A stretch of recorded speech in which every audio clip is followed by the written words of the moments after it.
North Korean detained in airport murder probe to be freed. Raffia-bound bodies found on Penang Beach identified. Hi, I'm Sohaila Saifuddin and this is Cuppa News.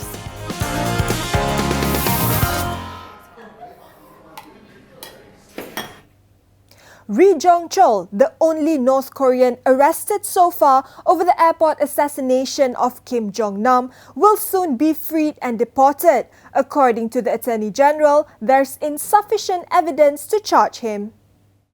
Tan Sri Muhammad Apandi Ali told The Star that Ri would have to be deported after his second remand expires as he does not possess valid documents. The 47-year-old was detained at a condominium in Jalan Kuchai Lama on February 18th. It is unclear what Ri's suspected role was in the murder. He is described as an expert in chemistry and his Malaysian work visa showed he was an employee of Tombo Enterprise. However, the owner of the company said he never worked a day there or drew a salary from the small herbal medicine firm. Police are still hunting for 7 other North Koreans in connection with the killing, including a diplomat and an airline employee who are believed to be in Malaysia. 4 others are thought to have fled to Pyongyang on the day of Jong-nam's death on February 13th. 2 female suspects in the attack, Indonesian Siti Aisyah and Doan Thi Huong from Vietnam, were charged on Wednesday with murdering the half-brother of North Korean leader Kim Jong-un with a banned nerve agent.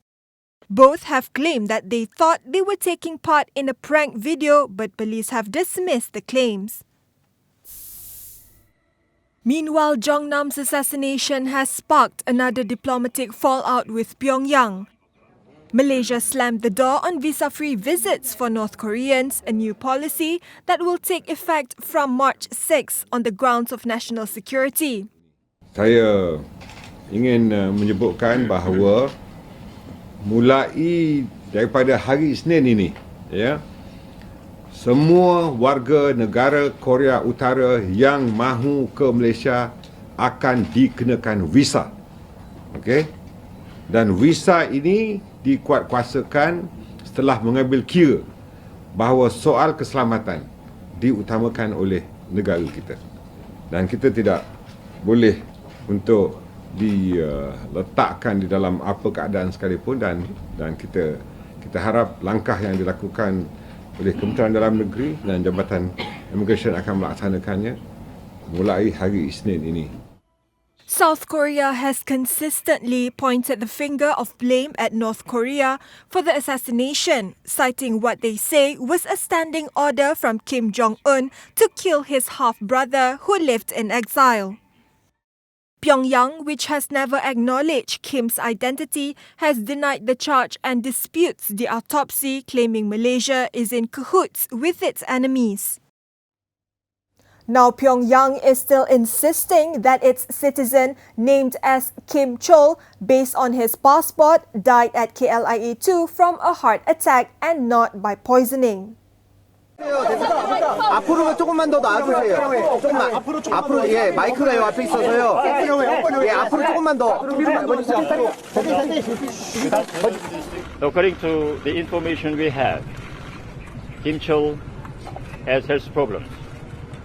He has a record of myocardial infarction disease, in other words, heart disease, and he, from time to time, had treatment while being hospitalized. And in normal condition, he cannot travel without the medicines to cure the heart disease in case. The former North Korean ambassador to the UN is in Kuala Lumpur to claim the body of the man he named as Kim Chol instead of Kim Jong-nam, the half-brother of his country's leader, as the world media has identified. He also said any samples of the toxic substance used in the murder should be sent to the Organisation for the Prohibition of Chemical Weapons for verification. Over in Jakarta, the Indonesian government called for a fair trial for Siti Aisyah. The 25-year-old mother of one and Vietnamese Doan Thi Huong could be hanged if they are convicted of the killing of Kim Jong Nam. Tentu kedepannya Indonesia mengharapkan agar proses persidangan berjalan adil, ya, dan kita selalu menekankan bahwa selama ini masih dalam proses persidangan, kita harus menegakkan prinsip innocence until proven guilty, ya, sehingga kita tidak boleh juga melakukan trial by public. Jong Nam, who had criticized the regime of his family and half-brother Kim Jong-un, died after two women allegedly smeared the VX nerve agent, a chemical described by the UN as a weapon of mass destruction, across his face. The next court date will be April 13th, when prosecutors will apply for both accused to be tried jointly. Still shocked by the death of actress Ari Malik, Malaysians were then saddened by the passing of veteran actor and director Tan Sri Jins Shamsuddin on Wednesday. His remains were laid to rest at the Muslim cemetery in Hulu Klang this morning. Approximately 1,000 people, including fellow artists and friends, stand up to bid farewell to the Malay film hero. Also present at the cemetery was Minister in the Prime Minister's Department, Datuk Nancy Shukri. Funeral prayers were held at 9:30 a.m. at Masjid Al Ridwan before burial at about 10:30 a.m. The 81-year-old actor died upon arrival at a clinic in Taman Melawati on Wednesday afternoon after suffering breathing difficulty. Dia pesan kat saya dengan abang saya cepat. Dia cakap, ayah dah bina nama baik ayah sudah lama. So, jaga nama baik ayah elok-elok. Walaupun ayah dah tak ada, tapi orang still sanjung ayah. Dan anak-anak ni, kami berdua ni, kena jaga nama baik dia yang elok. The late actor starred in over 40 movies and was awarded the Seniman Negara in 2009 for his contribution to the development of the Malaysian film industry. He was also a two-term senator from 2004 to 2011. In other news, the two bodies found floating off Penang's Teluk Bahang beach on Wednesday have been confirmed to be that of a 21-year-old mother and her 3-year-old son. Both bodies were identified by family members at the Penang Hospital mortuary on Thursday as Tan Lee Gin and A. Yonithin. Penang Police Chief Commissioner Dato' Wira Chua Gi Lai in a statement said the postmortem revealed that the woman was pregnant. He added that the postmortem results showed the cause of death to be drowning and police have ruled out foul play at the moment. Former MCA President Tan Sri Ong Tee Kiat has quit the party. The reason for his decision, however, is not known.